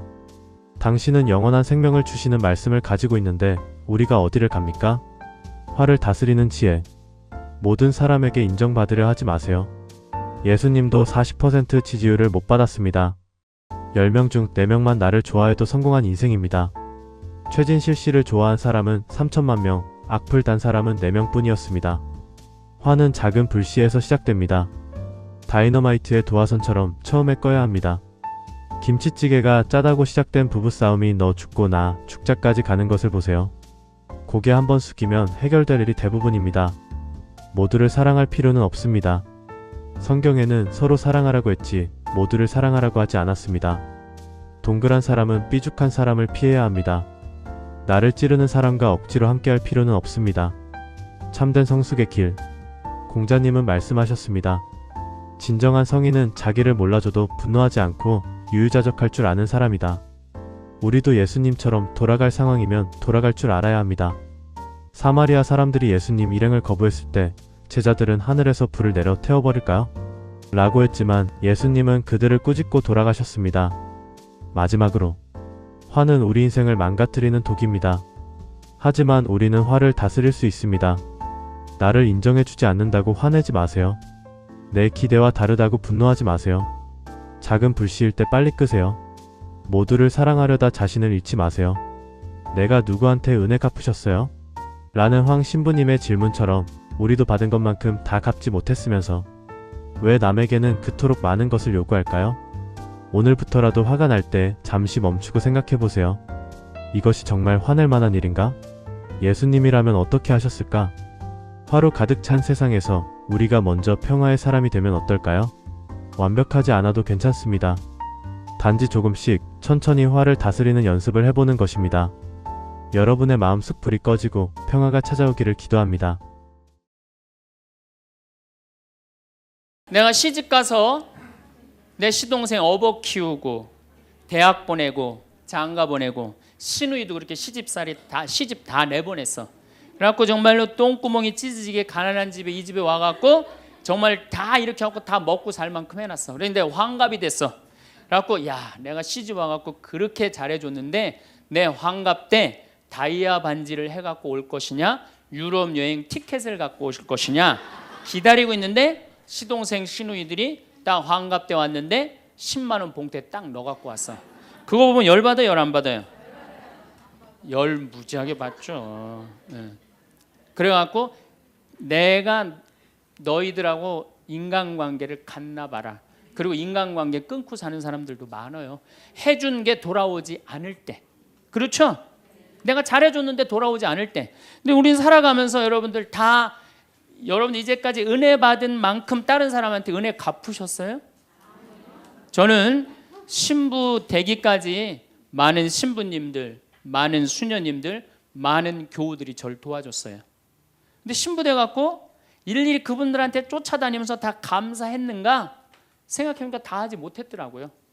나도 다 감사하지 못했는데 내가 그 감사를 받지 못한다고 화낼 필요는 없지 않는가 그런 생각이 들어요. 사람은요 동그란 사람이 있고 네모난 사람이 있고 세모난 사람이 있고 별난 사람이 있어요. 그렇죠? 근데 꼭 사람 중에 삐죽한 사람이 있어. 삐죽한 사람. 말 한마디라도 꼭 아프게 하는 사람이 있어요. 그래갖고 내가 그냥 마음 먹고 파마를 싹 했단 말이야. 마음 먹고. 그래갖고 이 동그란 사람이 파마를 딱 했는데 삐죽한 놈이 딱 와서 한마디 합니다. 파마를 왜 그렇게 했어? 얼굴이 떡판 같아 보이잖아. 그럼 이 동그란 사람 피가 뚝뚝 떨어져요 안 떨어져요? 뚝뚝 떨어지는데 동그란 사람 특징은 뭐냐? 남한테 싫은 소리 하면 안 되는 줄 알고 있는 거예요. 그러니까 동그란 사람이 그렇게 내 가슴에 피가 떨어지면 한마디 해줘야 될 거 아니에요. 내가 떡판이든 뭐든 네가 무슨 상관이냐 이렇게 얘기를 해야 되는데 동그란 사람은 파마를 왜 그렇게 해서 얼굴이 떡판 같잖아. 그러면 동그란 사람이 뭐라고 그러냐면 그러게 해다 보니 그렇게 됐네. 그리고 어디 가서 울기 시작하냐면 성당에 가서 울기 시작하는 거예요. 예수님 저 삐죽한 여자가 나보러 떡판이래요. 근데 예수님 당신이 정말로 십자가에서 참고 인내하고 용서하고 사랑했으니까 나도 참고 용서하고 인내하고 사랑할게요. 그래갖고 그냥 겨우 어떻게 주체할 수 없는 걸 다스려갖고 고해성사를 봤어. 고해성사를 봐갖고 용서를 했어. 자기하고 예수님하고 신부님하고는 화해를 했는데 그 삐죽한 사람하고는 화해했어 안 했어요? 삐죽한 사람은 찔렀는지도 모르고 몰라요. 그 사람 피가 흐르는지도 몰라요. 그런데 더 동그란 사람이 미치는 건 뭐냐면 그렇게 찔러놓고 딴 데 가고 막 헤거리고 또 수다 떨면은 동그란 사람이 속으로 무슨 생각이 들어요? 넌 웃음이 나오니? 난 지금 피가 뚝뚝 흐르는데. 가을이 돼갖고 그냥 마음 먹고 성당을 나왔는데 삐죽한 놈이 동그란 사람한테 한마디 또 합니다. 아니 요즘 남편이 돈 못 벌어? 옷을 왜 이렇게 후줄그리하게 입고 다녀? 그러면 또 피가 뚝뚝 떨어지는 거야. 이 동그란 사람 여러분들 삐죽한 사람 만나야 돼 만나지 말아야 돼? 만나면 안 돼요. 이 삐죽한 놈 누구 소개시켜줘야 되냐면 별난 놈 소개시켜. 별난 놈. 찔러도 안 나오는 별난 놈. 예? 이런 놈 소개시켜줘야지 어떻게 모두를 사랑할 수 있어요. 그거는 불가능한 얘기예요. 모두를 사랑한다는 거. 만약에 우리가 인생 살아가면서 이 화만 안 내도 우리 인생이 굉장히 평탄할 것 같아요. 근데 가끔 잘 참다가도 그냥 갑자기 한번 화가 나면은 막 모든 게 막 뒤죽박죽 되시지 않으세요? 저는 이 한국 사회를 보면은 화로 꽉 찬 것 같아. 며칠 전에 그 지하철 2호선에서 할머니 한 분이 손자 같은 그 딸을 손녀 같은 아이를 머리채를 막 힘도 얼마나 좋으신지 그냥 막 하는 모습을 보면서 아 정말 우리나라에 화가 꽉 차 있구나. 우리 인생을 살아가면서 분노를 억제하지 못하고 돌이킬 수 없는 잘못을 저지를 때가 참 많아요. 홧김에 어떨 때는 부모도 죽여요. 홧김에 남편도 죽이고 홧김에 아내도 죽이고. 그래서 이 화를 잘 다스린다는 게 굉장히 중요한 것 같아요. 그럼 여러분 언제 화가 나요? 화가 나는 건 언제 화가 나냐면 무시당할 때. 남편이 시댁 식구들 앞에서 아니면 성당 모임에서 아 우리 마누라는 할 줄 아는 게 아무것도 없다. 얼굴이 잘생겼나 음식을 잘하나 성격이 좋으나 마음에 드는 게 하나 없다고 정말로 남편이 구박하면은 정말로 속에서 부글부글 끓죠. 예, 내가 누구한테 남편뿐만 아니라 다른 사람한테 내가 무시당할 때 우리는 화가 나요. 여기서 분노가 끌어올리죠. 또 남편들은 또 언제 화가 나요? 이 세상에서 아내한테 구박받을처럼 화날 때가 없는 거예요. 당신 월급이 얼마냐? 우리 뭐 먹고 사냐? 누구 남편은 마누라 밍크코트 해줬대더라. 막 이러면은 남편도 막 홧김에 눈이 확 돌아가는 거죠. 여러분들도 남편 아내 말고 또 누구한테 화날 때 누구한테 무시당할 때 화가 나느냐면은 자식한테 무시당할 때 화나는 거. 더욱이 기가 막힌 거는 5살, 6살짜리한테 무시당하면요 막 끌어올라요. 여러분들 5살, 6살짜리가 막 엄마 말 안 듣고 살살 거짓말 시키면 화나요 안 나요? 뻔히 이놈이 거짓말하는 거 아는데도 살살 거짓말 시키면 엄마는 막 화가 나요. 그래갖고 엄마가 막 자백하라고 그러죠. 너 이게 거짓말 아니냐고. 그럼 애는 끝까지 감춰요. 그럼 엄마는 그거 감추는 게 화가 나갖고 애를 막 두들겨 패죠. 근데 사실은 여러분들 그 아이들한테 화나는 거는 애가 문제가 있어서 여러분들 마음 안에 화가 꽉 차 있어서 그래요. 아니 그 5살, 6살짜리가 거짓말하면 얼마나 하겠어요. 그리고 자기가 잘못하면은 거짓말하는 건 인간의 본능이에요. 여러분들 국회의원들 청문회 볼 때 보면 거짓말 해야 안 해요? 장관 후보자들 청문회 할 때 보면 거짓말 해야 안 해요? 아니 그렇게 대단한 자리에 올라간 사람도 거짓말하는데 5살, 6살짜리가 거짓말한다고 그게 화가 나갖고 두들겨 패고 그러면 안 되죠. 그리고 뻔히 얘가 거짓말하는 거 알면서도 확인한다고 계속 자백해라, 진실을 말해라. 내가 보니까 거짓말하는 애가 나쁜 게 아니라 그렇게 몰아치는 엄마가 훨씬 나쁜 거예요. 그래갖고 마음 안에 뭐가 있느냐면은 너 한 번만 걸리기만 해봐라. 내가 가만히 두나 봐라. 그래갖고 한 번 걸리면은 한 번만 걸리기만 해봐라라고 95%의 엄마가 별론데요 자식들한테. 그리고 걸리면은 두들겨 패는 엄마가 한 50%가 두들겨 팬대요. 어렸을 때 자식들한테. 이게 문제죠. 예. 또 누구 때문에 화가 나요 여러분들? 죽지도 않는 시어머니 때문에 열받잖아요. 그냥 막 90, 100살이 됐는데도 그냥 안 죽고 그냥 건강하고 배고프다고 그러고 밥 내놓으라고 그러고. 또 우리 또 할머니들은 누구 때문에 화나요? 내 마음 몰라주는 며느리 때문에. 그러니까 사실은 화는 어디서 가장 많이 나느냐면 가정 안에서 가장 많이 나는 것 같아요. 다른 데보다는 가정 안에서 자식 때문에, 남편 때문에, 부모 때문에, 아니면 며느리 때문에 화가 나는 거죠. 화는 날 때 보면 작은 일로 시작해서 크게 터집니다. 되게 아무것도 아닌 일로 화를 내기 시작해서 나중에 크게 터져. 그 화나는 걸 보면은 다이너마이트 이렇게 타들어가는 거 보시죠? 도화선 싹 타들어가다가 마지막에 터질 때는 어때요? 산도 무너뜨리고 막 굴도 막 만들어내고 그러잖아요. 그러니까 우리가 화가 날 때는 그 다이나마이트 도화선에서 살살살살 탈 때 그때 꺼야 돼. 그게 끝에 가갖고 이게 터질 때까지 나를 복구 기다리고 있으면 나중에 큰일 납니다. 여러분들 처음에 집에서 불이 났을 때, 조그만 불이 났을 때 빨리 끄면은 그 다음에는 번지지도 않죠. 근데 그 끄지 않고 그냥 막 계속 놔두면은 나중에 불이 커지면 그땐 끄고 싶어도 꺼요, 못 꺼요? 못 끄는 거예요. 그러니까 화라는 거는 잘 빨리 다스리는 훈련이 필요한 거예요. 내가 김치찌개 저녁에 요즘 배춧값이 너무 뛰었다고 그래서 딴 데 이 배춧값 신경 쓰느냐고 김치찌개를 좀 짜게 끓였어. 남편이 딱 한 숟갈 먹어보니 이놈의 마누라 맨날 끓이는 김치찌개 하나 제대로 못 끓이느냐고. 그럼 부인이 여보 미안해, 요즘 배추 한 폭에 15,000원이래. 그래서 내가 그 어떻게 올 겨울에 김장을 할까 그걸 고민하다가 간 보는 걸 깜빡했어. 그러니까 오늘은 다른 반찬하고 먹으면 다른 날은 내가 맛있게 해줄게. 이렇게 말하는 마누라는 한 명도 없어요. 당신이나 외식 시켜줘 봤어?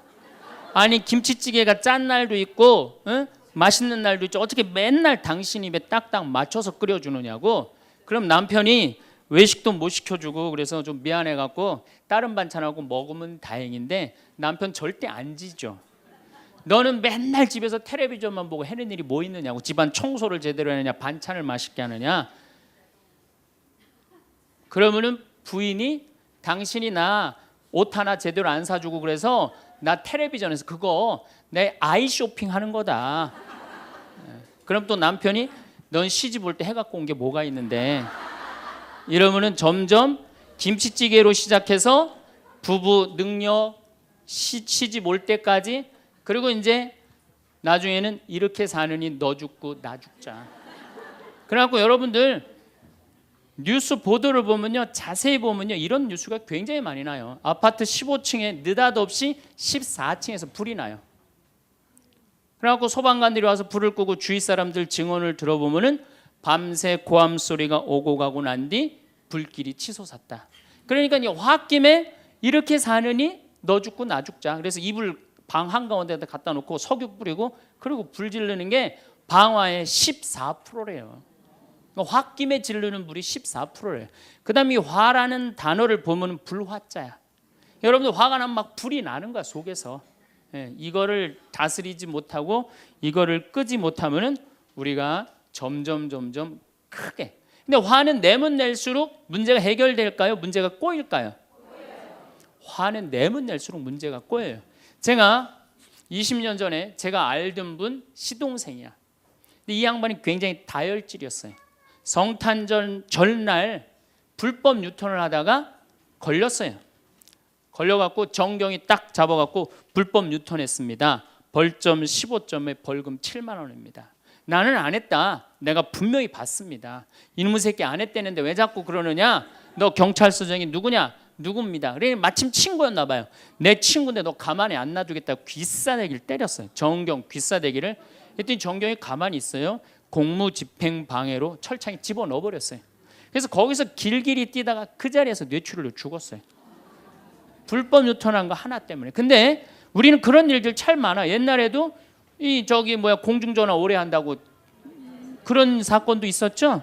그냥 아무것도 아닌데 그냥 조금만 한 번만 내가 이 고개를 숙이면 되는데. 저도 강의 다니느냐고 멀리 강의 갈 때 시간은 다가오고 차는 막히고 그러면 제가 불법 유턴도 많이 하고 빨간불일 때 건너도 많이 가요. 정말로. 왜냐하면 나를 기다리는 분이 보통 500명, 1000명인 경우가 많잖아요. 서울 올 때가 제일 그럴 때가 많아요. 딱 걸리면 저는 딱 문 내리고 로만 칼라 딱 보여주면서 제가 뭐라고 그러냐면 정말 미안하다. 내가 불법 유턴한 거, 내가 신호 어긴 거 인정한다. 그렇지만 내가 강의가 있어서 그러니까 좀 잘 좀 봐줘라. 그런 경찰들이 대부분은요, 침 뱉은 거, 안전벨트 안 한 거, 벌점 없는 걸로 끊어주지 굳이 그거 벌점 매기면서 끊어주는 경찰 없어요. 인생 살아가면서 고개를 한 번만 숙이면은 문제가 해결될 때가 너무 많아요. 근데 그 한 번을 숙이는 게 우리가 안 될 때가 참 많아요. 가끔 잘 하다가도 어느 날 안 숙여지는 날이 있죠. 그거를 숙이는 것을 훈련이 된 사람이 성숙한 사람이에요. 그 사람이 정말로 어디다 내놔도 그 사람 문제 없이 살 사람이에요. 화날 때마다 그냥 막 집어 던지고 막 그러는 사람 주위에 친구 하나도 없어지죠. 또 우리가 언제 화가 나요? 식구 가운데 자기만 손해보고 희생한다고 생각할 때 화나요, 안 나요? 오빠는 대학 보내고 나는 고등학교밖에 안 보냈어. 그럼 부모님한테 막 화가 나요, 안 나요? 나죠? 성당에서도 화날 때가 언제예요?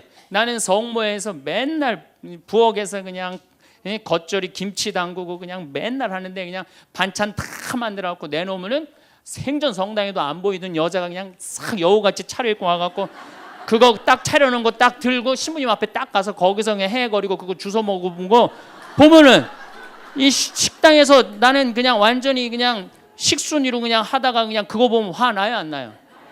나죠? 내가 손해 본다고 생각할 때 화가 나는 거예요. 성당 공동체에서 제일 미치는 건 뭐냐면은 누군가 자기를 비난하고 다니고 있어. 근데 그 사람이 누군지를 모르겠어. 나를 두고 분명 욕을 하는데 그럴 때 화가 나요, 안 나요? 날 때 많죠. 열받는 분 계신가 보다.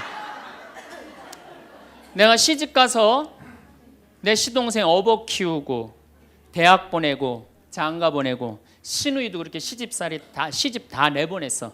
그래갖고 정말로 똥구멍이 찢어지게 가난한 집에 이 집에 와갖고 정말 다 이렇게 하고 다 먹고 살 만큼 해놨어. 그런데 환갑이 됐어.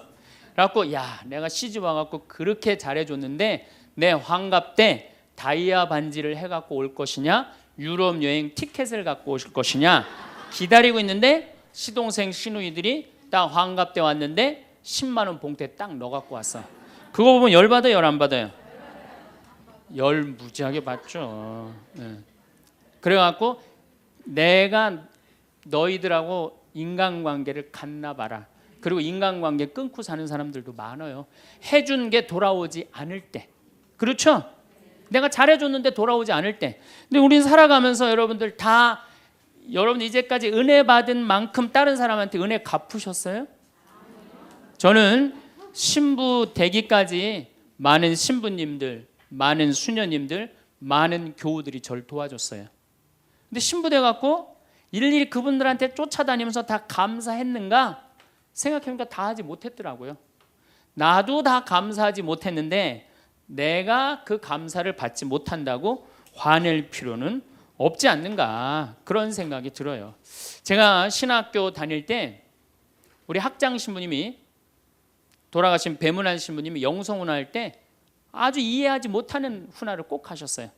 여러분들은 본당 신부가 돼갖고 교우의 40%만 지지를 받아도 여러분들은 성공하는 신부입니다. 근데 전 신학생 때 이해가 안 갔어요. 신학생 때 왜 이해가 안 갔느냐면은 내가 신학생 때 인기가 얼마나 좋았느냐면은 막 방학 때 가면은 주일학교 애들이 막 매달려갖고 길을 못 갔어요.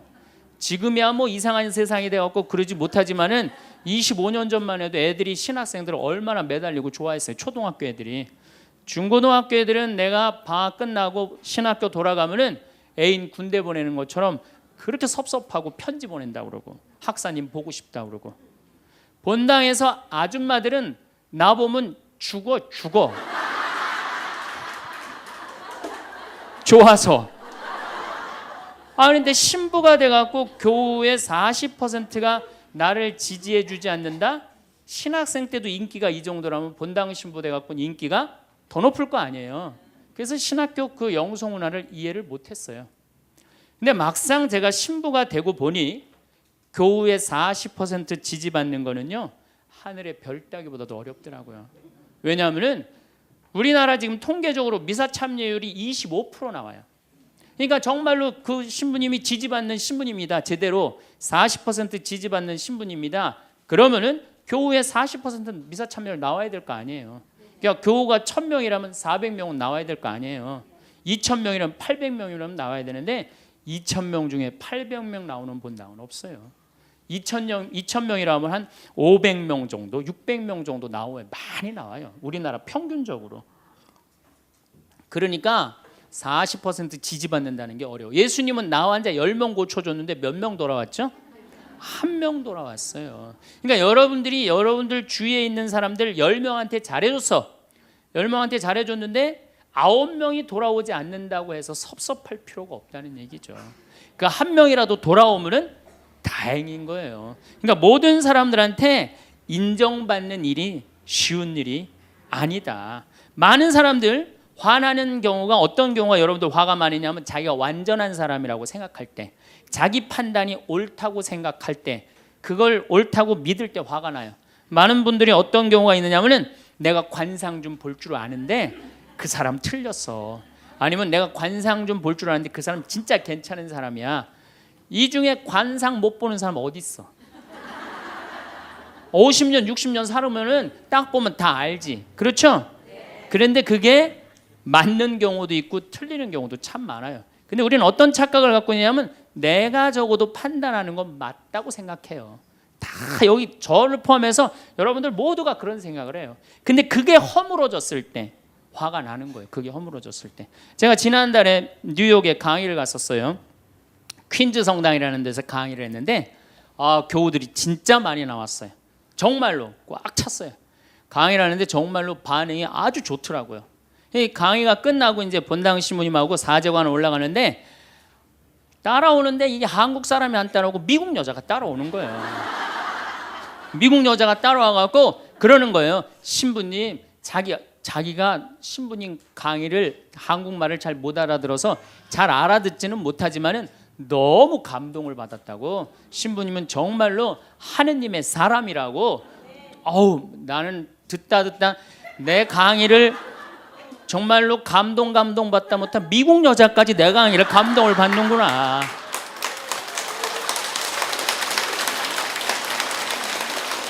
그래갖고 기분이 너무 좋아갖고 이제 그 여자하고 얘기를 하고 있는데 본당 신부님이 자꾸 나를 끄는 거예요. 사정안에 빨리 가자고.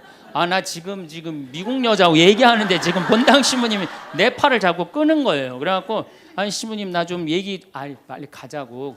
나를 본당 신부님이 가자고 그랬는데 어떻게 가자고 그랬더니 본당 신부님이 조금 지나가더니 신부님이 그러는 거예요. 신부님 저 여자 이거라고 이거.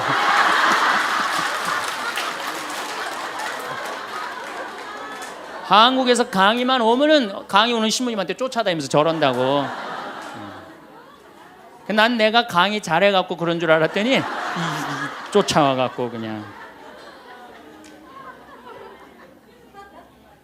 내가 성당 봉사한다고 해서 모두가 나를 알아봐 줄 거라고 착각해서는 안 됩니다. 성당에서 열심히 봉사하는 우리 형제 자매님들 가운데 요셉 형제 없으면 우리 성당 쓰러져. 마리아 자매님 없으면 우리 성모에 없어져. 우리 데레사 자매 없으면 성가대 없어져. 그 말 믿지 마세요.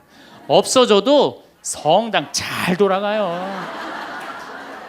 성가대에서 데레사 자매 빠져도 오히려 더 잘 돼. 그러니까 내가 그렇게 대단한 인정을 받는다고, 내가 그런 자리에 차지한다고 생각하는 그때부터 내가 불행해지기 시작하는 거예요. 제가 늘 가끔 드리는 말씀이지만은 제가 작년 5월 달에 서울 오금동 성당에 강의 갔어요. 강의를 갔는데 그때도 막 많이 모였어요. 여러분들만큼. 그때는 베드로 얘기를 했어요. 베드로가 여러분들 굉장한 분이에요. 만약에 예수님한테 베드로가 없었다면 예수님이 없을 정도로 베드로는 예수님한테 절대적인 존재였어요. 막 그런 얘기를 막 하고 막 그러는데 교우들이 반응이 대단히 좋았어요. 그래서 이제 강의 1강의가 끝나고 쉬는 시간이 됐는데 22년생 할머니야. 머리가 하얀 할머니가 자기가 돌아가신 추기경 형님하고 동갑이라는 거예요. 근데 추기경 형님 항상 자기하고 친한데 동창이라고 그랬다는 거예요. 추기경 형님, 김수환 추기경 형님이. 근데 자기는 그때 할머니가 88살 정도 됐던 걸로 기억이 나요. 88년 동안 살면서 이렇게 훌륭한 신부님 강의 처음 들었다는 거예요. 이야, 내가 정말로 인기가 많은가 보다. 그래갖고 할머니가 신부님 손을 한 번만 잡으면 죽어도 여한이 없다는 거예요. 이제 이 나이에. 그래서 할머니 감사합니다. 그리고 할머니 손을 잡았는데 이 할머니 하시는 말씀이 난 오늘 우리 차동엽 신부님 손을 잡아서 죽어도 여한이 없다는 거예요. 차동엽 신부님 손을 잡아서.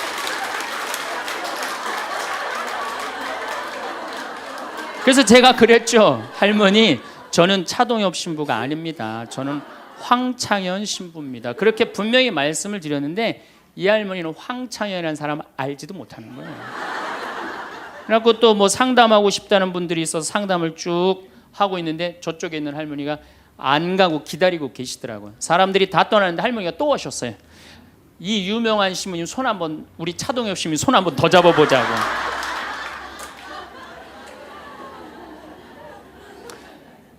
모든 사람들이 나를 인정해주지 않는다 하더라도, 모든 사람들이 나를 알아주지 않는다 하더라도 실망하실 필요 없어요. 그리고 우리가 인생 살아가면서 모든 사람이 나를 인정해주는 일은 없어요. 그러니까 여러분들 가운데 모든 사람이 나를 좋아해, 이분은 사실은 나중에 불행의 씨를 갖고 있는 분이에요. 화의 씨를 갖고 있는 분이에요. 10명 중에 몇 명만 나를 좋아해도 성공해? 4명만 좋아해도 성공한 거예요. 아니 10명 중에 1명만 나를 믿어줘도 여러분들은 실패한 인생이 아니에요. 9명은 나를 인정하지 않을 수도 있어요. 근데 가끔 나는 우리나라 연예인들을 보면 안타까워요. 연예인들 막 인기가 좋잖아요. 인기가 좋은데 막 따라다니잖아요. 막 따라다니는데 그 연예인들 따라다니는 사람들을 보면은 많이 따라다녀 500명, 1000명이야. 그러면은 국민의 5천만 명의 국민 중에 1000명 따라다니는데 그 1000명 속에서 자기가 인기가 완전히 있는 줄 아는 거예요. 완전히 그 1000명 속에서 파묻혀 갖고 4999만 9천 명은 그 사람이 누군지도 모를 수 있어요. 그렇지 않아요? 여러분들 요즘 연예인들 막 때로 나와갖고 뛰어다니고 막 춤추는 거 보면 구분돼요, 안 돼요? 난 아무리 알아보려고 해도 나도 이제 늙어가기 시작하니까 이게 누가 누군지 모르겠더라고요. 나하고 그 사람들하고 아무 상관없어. 그러나 연예인들은 그런 생각을 안 해요. 자기가 모든 사람들한테 인기가 있다고 착각을 해요. 그런데 갑자기 댓글에 그게 노래냐, 그게 춤이냐, 그게 연기냐, 이런 악성 댓글이 올라오면 그때부터 미치는 거예요. 그래갖고 그 악성 댓글을 올려봤자 내가 보기에는 정신 나간 사람이 올리거나 아니면은 자기 마음에 안 드는 사람 올리는데 많이 올려야 50명, 100명도 안 올릴 거예요. 자기를 좋아하는 연예인들은, 저 일반 대중들은 보통 한 5,000명, 10,000명 되면은 그런 악성 댓글을 올리는 사람은 10명, 20명도 안 될 거예요. 근데 그거에 스트레스를 받아갖고 목매갖고 자살하는 연예인들이 참 많아요. 그럴 필요 없다는 거예요. 최진실 씨가 이 세상 떠난 지 벌써 이제 2년 됩니다. 참 안타까운 연예인이에요. 나는 최진실 씨하고 나이하고 비슷한 연배. 우리 어렸을 땐 인기 최고였어요. 정말로. 정말 앞으로도 더 연애 활동을 했으면 우리한테 큰 기쁨을 줬을 거야. 근데 최진실 씨를 좋아하는 사람은 국민이 나를 포함해서 한 3천만 명은 될 거예요. 근데 최진실 씨가 세상 떠날 때 악성 댓글을 한 사람 4사람밖에 안 돼요. 너무너무 안타깝죠. 그러니까 우리가 살아가면서 여러분들도 여러분들한테 막 나쁜 소리를 하는 사람은 한둘이야. 근데 그 한둘도 내가 보기엔 제정신 가진 사람은 아니다. 그러니까 모든 사람들한테 내가 인정받지 못한다고 그래서 화낼 필요는 없다. 제가 17년 전, 벌써 18년 전이네요. 철산성당이라는 경기도 광명 보좌 신부를 했어요. 보좌 신부를 했는데 거긴 교우가 14,000명이야. 14,000명. 예비자 교리반을 딱 맡았는데 100명이 딱 있는 거예요. 새로 신부는 됐지. 그냥 교리 교환을 신학교 때 얼마나 공부를 열심히 하고 준비를 열심히 했어요.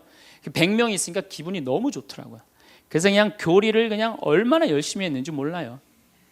근데 한 달이 지났는데 늘어나도 전찬을 판국에 아니 이게 줄어들기 시작하는 거예요. 90명으로 줄어드는 거예요. 2달이 지났는데 80명으로 줄어드는 거예요. 3달이 지났는데 진짜 딱 반토막이 나더라고. 50명으로. 그랬더니 봉사자들이 맥주하고 안주를 사갖고 와서 나를 위로해 주는 거예요. 신부님 실망하지 말아라. 원래 교리반이 이렇게 어중이 떠중이 다 떠나고 이렇게 오리지널만 3개월 지나면 딱 남는다. 그리고 실망하지 말으셔야 되는 이유가 수녀님 반은 더 떨어졌다. 그러니까 실망하지 말아라. 그때 제가 뭐라고 그랬냐면 여러분들은 요한복음 6장도 읽어보지 않았느냐. 요한복음의 6장에 무슨 얘기가 나오는 예수님이 5,000명 먹인 기적 얘기가 나와요. 근데 요한복음 4장에 보면 예수님이 죽어가는 고간의 아들을 살려요. 예수님 활동하자마자 첫 기적은 요한복음에서 첫 기적은 가나에 술 많게 하는 기적이고 두 번째 기적이 뭐냐면은 죽어가는 고간의 아들을 살리는 거예요. 그건 죽어가는 고간의 아들을 여러분들 본당 신부가 새로 발령받아 와서 내 아들이 암으로 막 죽어가. 근데 신부님이 가정 방문 와갖고 내가 안수기도 한번 해볼게. 그래갖고 안수기도를 해줬는데 암으로 막 죽어가려고 그러는 아들이 살아났어. 그럼 그 신부님 인기가 본당에서 어떨 것 같아요? 성당 안 나오던 교우들도 그 신부님 구경하러 다 나올 거 미사 참례. 예수님 엄청나게 따라다녔어요. 그런데 요한복음 5장에 보면 예수님이 38년 동안 벳자다 연못에서 누워있던 사람을 지나가다가 측은한 마음이 들어서 일으켜 세워요. 근데 신부님 우리 시어머니는 중풍으로 38년 동안 누워 있었다고. 그럼 내가 또 한번 안수기도 해볼게. 가서 안수기도 했는데 시어머니가 38년 만에 일어났어. 그럼 본당 신부님 인기는 하늘을 찌르는 게 아니라 하늘을 뚫고 올라갈 거예요. 그 정도로 예수님 인기가 그렇게 좋았어요. 그래갖고 이 사람들이 예루살렘에서 예수님이 그런 기적을 하셨는데 예수님을 갈릴레아 호수까지 몇 명이 따라가느냐 하면 5천 명이 따라갑니다. 자기네들 스스로 제자라고 그러면서 5천 명이 따라가요. 5천 명이 따라가는데 보니까 3일 동안 이 사람이 밥을 못 먹어. 그러니까 예수님이 빵 5개, 물고기 2마리로 5천 명을 먹여요. 그러니까 당시 유대인들이 뭐라 그러냐면 우리가 드디어 기다리던 왕이 왔다. 왕으로 억지로라도 모시자. 그래요. 그러니까 예수님이 딱 사라졌다가 저녁에 딱 나타나는데 갈릴레아 호수에 나타나는데 성서에 25에서 30 스타디온 정도 배가 떨어져 있었다고 그랬어요. 그럼 완 스타디온은 얼마냐? 한 200m 정도를 완 스타디온, 한 스타디온이라고. 여러분들 스타디온이 어디서 온 말이에요? 스타디움이라는 스타디움 한 바퀴를 돌고 있습니다. 그러잖아요. 그 스타디움이 성서에서 나오는 스타디온에서 나온 얘기예요. 그러니까 한 스타디온은 한 200m 정도 되는 거예요. 그걸 30 스타디온을 걸었다면은 얼마를 걸은 거냐면은 6km를 걸은 거. 무리를 쫙 미치는 거죠. 사람이 무리를 걸은 거를 보면 미치지 않아요. 만약 여러분들 내가 강의한다고 저 뒤에서 걸어서 안 들어오고 공중부양으로 떠서 쫙 들어온다고 생각을 해봐. 강의할 필요 있어요 없어요? 잠깐 떴다가 그냥 쫙 나가면 그걸로 끝이지. 그러니까 당시의 유대인들은 예수님한테 완전히 반한 거예요. 근데 다음날 예수님이 이상한 말을 해요.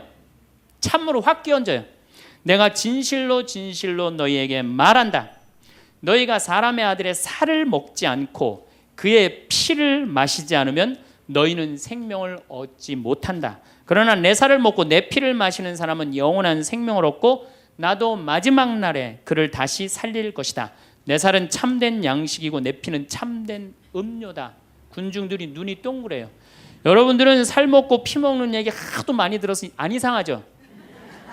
그런데 다른 종교인들이 우린 예수님 살 먹어, 예수님 피 마셔 그러면은 어떻게 생각할 것 같아요? 식인종 아니면 드라큘라 둘 중에 하나예요. 예수님 피 먹는 거면.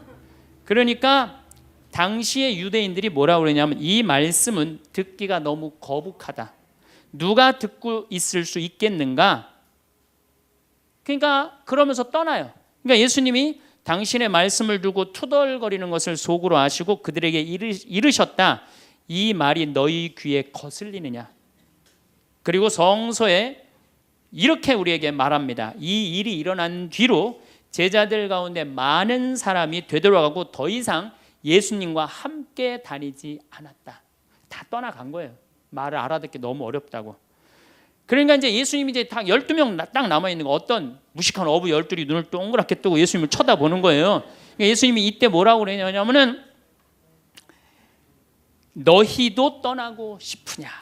그러니까 이 12마저 떠나면 예수님 완전히 낙동강 오리알 되는 거예요. 이때 대단한 인물이 하나 나옵니다. 누구냐? 베드로예요. 다 떠났음에도 불구하고 의리를 지킨 분이 베드로예요. 당신은 영원한 생명을 주시는 말씀을 가지고 있는데 우리가 어디를 갑니까?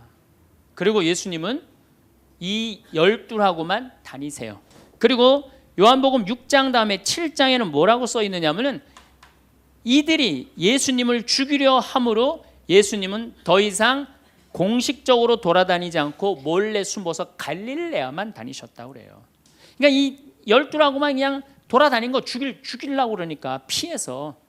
그러니까 예수님 그렇게 죽어가는 고간 아들 살리고 38년 동안 배짜다 연못에 누워있던 사람 살리고 5천 명 먹이고 생 난리를 쳐갖고 막 5천 명이 따라다니다가 결국은 몇 명 건졌느냐? 12명 건진 거예요. 여러분들 5천 명 중에 12명 건진 예수님이 나요? 100명 중에 50명 건진 제가 나요? 누가 나요? 내가 낫지 않아요? 아니 내가 예수님보다 나은데 뭐 그 예비 교우 50명 떨어졌다고 실망할 게 뭐 있어. 나는 가끔 한심한 레지오 단장들이 있어요. 신부님 우리 단원이 10명인데 오늘 2명밖에 안 나왔습니다. 그래서 둘이서 울면서 개응을 했습니다. 우리 레지오 해체해야 될까 봅니다. 이렇게 오는 단장이 있는데 한심한 단장이죠. 10명 중에 2명 나왔다 그러면 20% 지지받는 단장이야. 자, 5천 명 중에 12명 남긴 예수님이 나요? 10명 중에 2명 나온 단장이 나요? 누가 나? 단장이 훨씬 나은 거예요. 또 요즘 우리나라 구역 반모임 활성화를 위해서 굉장히 많이 노력하죠. 근데 많은 경우 반장님들, 구역장님들이 실망해요. 우리 구역이 10세대인데 3세대밖에 안 나온다. 4세대밖에 안 나온다. 이렇게 실망하는 분들이 굉장히 많아요. 그러면은 10세대 중에 3세대나 4세대 나오면 이건 본당 신부보다 난 사람이에요. 예수님보다는 뭐 더 난 사람이고 실망할 필요가 뭐 있어. 예수님 뭐라 그러냐면 너희 중에 단 두세 사람만 모여도 내가 그곳에 함께 있겠다. 그러면 됐지 뭐 이렇게 욕심이 많아요. 그러니까 여러분들 모든 사람들한테 인정받는 건 쉬운 일이 아니고 인정받으려고 할 때 우리 인생이 피곤해지고 화가 난다 이거예요. 제가 2년 전에 평화방송에 강의를 한 2달 정도 했어요. 많이 한 것도 아니에요. 2달. 그런데 정말로 인기가 대단하더라고. 막 전화가 얼마나 오는지. 특히 천주교 교우들은 의외로 전화를 안 하더라고. 개신교 성도들이 얼마나 전화를 많이 하는지 몰라요. 신부님 너무너무 설교 좋다고. 예. 천주교 교우들은 왜 전화하느냐 하면은 천주교 교우들은 원래 입이 무겁잖아요.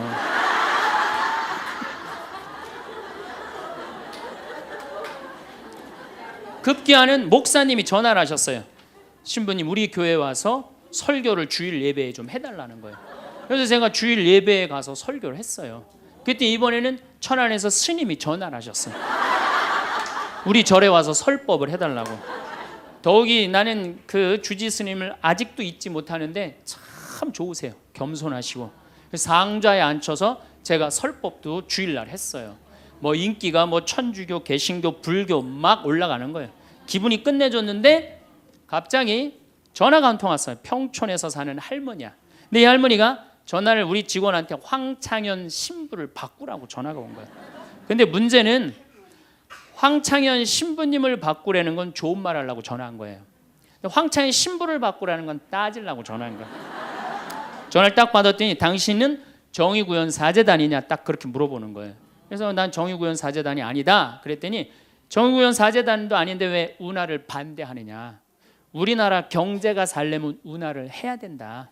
젊은 신부가 경제도 모르고 사회도 모르고 정치도 모르는 신부가 방송에 나와서 운하가 안 된다고 1시간 동안 떠들면 되겠느냐. 그리고 당시 수원교구 주보에다가 운하 안 된다고 한 달을 주보에다 써내는데 그 60만 명, 70만 명이 있는 주보에다 그런 글을 쓰면 되느냐. 그리고 당신 앞에 행복론 강의도 하나도 재미없었다. 나와서 방송 나와서 강의하지 말아라. 그래서 전화를 탁 끊는 거예요. 제가 기분이 좋았겠어 나빴겠어요? 기분은 나빴지만 그 할머니 때문에 화를 주체하지 못해서 내가 목을 매갖고 자살을 해야 되겠다 이 생각은 안 했어요. 생각이 다 틀린 거예요. 생각이 틀리고 상황이 다 틀린 거예요. 내 강의를 듣는 사람이 10,000명이라면 10,000명 중에 5,000명은 나하고 생각이 같을 수 있어요. 근데 5,000명은 나하고 틀릴 수 있어요. 5,000명이 틀리다고 그 5,000명 때문에 화낼 필요는 없다. 아, 나하고 틀릴 수도 있구나. 이렇게 생각하면 마음이 편안하거든요. 근데 그런 것 때문에 뭐 화를 내고 열낼 일이 뭐가 있어요. 또 한 번은 내가 노인에 대한 강의를 했어요. 우리 이제 안 죽는다. 우리 이제 100살까지 산다. 110살까지 산다. 그러니까 자식들한테 재산 물려주지 말고 다 여러분 위에 쓰다가 죽어라. 그리고 통장에 얼마만 남기면 되냐? 500만 원만 남겨라. 500만 원만. 그렇게 마음껏 쓰다가 죽을 때는 돌아다니다 지치면은 그냥 죽을 땐 꼴까닥 죽어라. 네, 이렇게 강의를 했더니 정말로 할머니들이 이번에는 전화를 무지하게 하는 거예요. 너무너무 내 노년을 확실히 알려줘서 고맙다고. 이번엔 순천에 있는 할아버지가 전화를 하셔서 신부님, 저는 70 먹은 노인인데 침례 교회를 다닙니다. 근데 신부님 강론을 듣고 가슴이 뻥 뚫렸다는 거예요. 내가 남은 인생 30년이나 남았는데 어떻게 살아야 되는지 너무너무 잘 들었다고. 근데 신부님이 다음 주에 이제 돈 다 쓰다가 꼴까닥 죽는 방법을 알려준다고 그랬는데 그 주간에 당신이 어딜 가갖고 못 들었대, 내 강의를. 그래갖고 꼴까닥 죽는 방법을 알려달라고 전화를 했더라. 야, 정말로 이 순천의 할아버지도 나한테 전화를, 기분이 너무너무 좋더라고요. 근데 하느님은 참 짓궂게도 그 전화 끊자마자 이번에는 저 부산에서 전화가 왔어요. 황창현 신부를 바꾸라고. 전화를 딱 받았더니 당신이 황창현 신부냐고. 내가 황창현 신부라. 당신 요즘 왜 그런 강의를 방송에서 나와서 해서 집안을 평지 풍파를 일으키는 거야. 그러니까 내 강의를 듣고 시어머니일 거예요. 시어머니가 내 강의를 듣고 며느리를 불러서 한 소리 한 거지. 나 안 죽는데더라. 너 나 위에서 쓰다가 나 통장에 500만 원만 남길 테니까 나한테 유산 받을 생각 꿈도 꾸지 말아라. 그렇게 이제 얘기를 한 거야. 그러니까 그냥 열받으니까 나한테 전화를 한 거죠. 그런 강의 하지 말라고. 그리고 그 자매는 한마디 더 하더라고요. 당신 강의하는 거 재수 없다고 그러죠.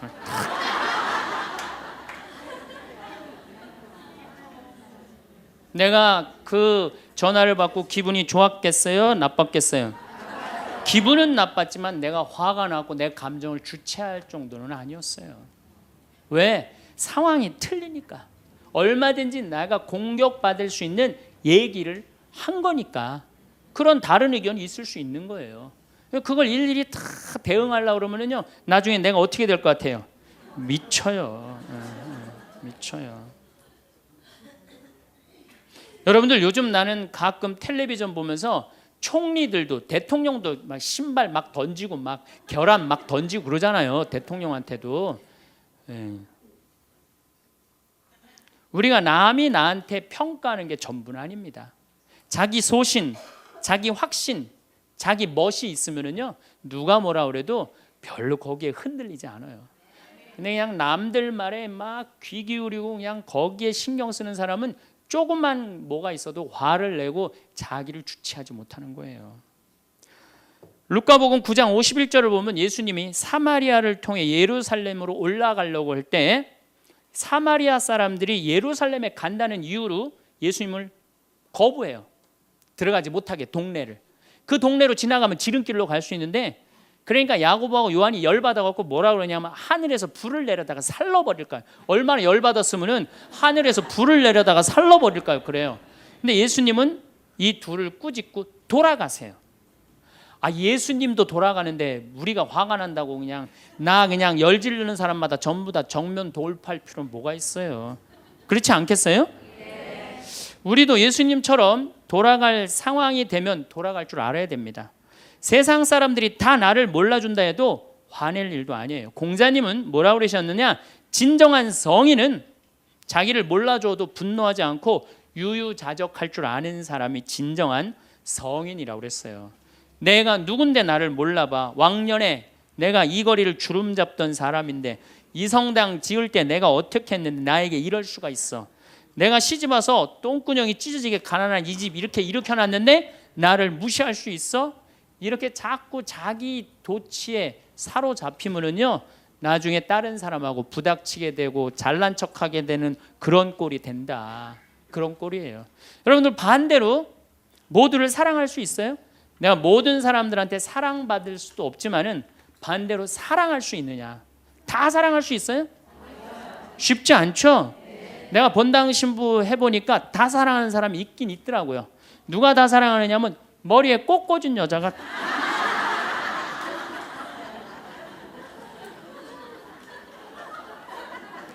이게 모두를 사랑한다는 게 쉬운 게 아니에요. 근데 우리는 뭐에 지금 세뇌가 되어 있느냐면 성당에 나오면 어떻게 해야 된다고 생각해요? 모두를 사랑해야 된다고 생각하지 않아요? 나를 괴롭히는 사람, 나를 미워하는 사람, 나한테 힘들게 하는 사람 다 사랑해야 된다고 생각해요? 그렇게 생각하잖아요. 그리고 은연중에 그런 교육을 받았어요. 은연중에. 근데 성서에 모두를 사랑하라는 구절은 없어요. 서로 사랑하라고 그랬지 모두를 사랑하라고 하는 구절은 없어요. 사람은요, 동그란 사람이 있고 네모난 사람이 있고 세모난 사람이 있고 별난 사람이 있어요. 그렇죠? 근데 꼭 사람 중에 삐죽한 사람이 있어. 삐죽한 사람. 말 한마디라도 꼭 아프게 하는 사람이 있어요. 그래갖고 내가 그냥 마음 먹고 파마를 싹 했단 말이야. 마음 먹고. 그래갖고 이 동그란 사람이 파마를 딱 했는데 삐죽한 놈이 딱 와서 한마디 합니다. 파마를 왜 그렇게 했어? 얼굴이 떡판 같아 보이잖아. 그럼 이 동그란 사람 피가 뚝뚝 떨어져요? 안 떨어져요? 뚝뚝 떨어지는데 동그란 사람 특징은 뭐냐? 남한테 싫은 소리 하면 안 되는 줄 알고 있는 거예요. 그러니까 동그란 사람이 그렇게 내 가슴에 피가 떨어지면 한마디 해줘야 될 거 아니에요. 내가 떡판이든 뭐든 네가 무슨 상관이냐 이렇게 얘기를 해야 되는데 동그란 사람은 파마를 왜 그렇게 해서 얼굴이 떡판 같잖아. 그러면 동그란 사람이 뭐라고 그러냐면 그러게 해다 보니 그렇게 됐네. 그리고 어디 가서 울기 시작하냐면 성당에 가서 울기 시작하는 거예요.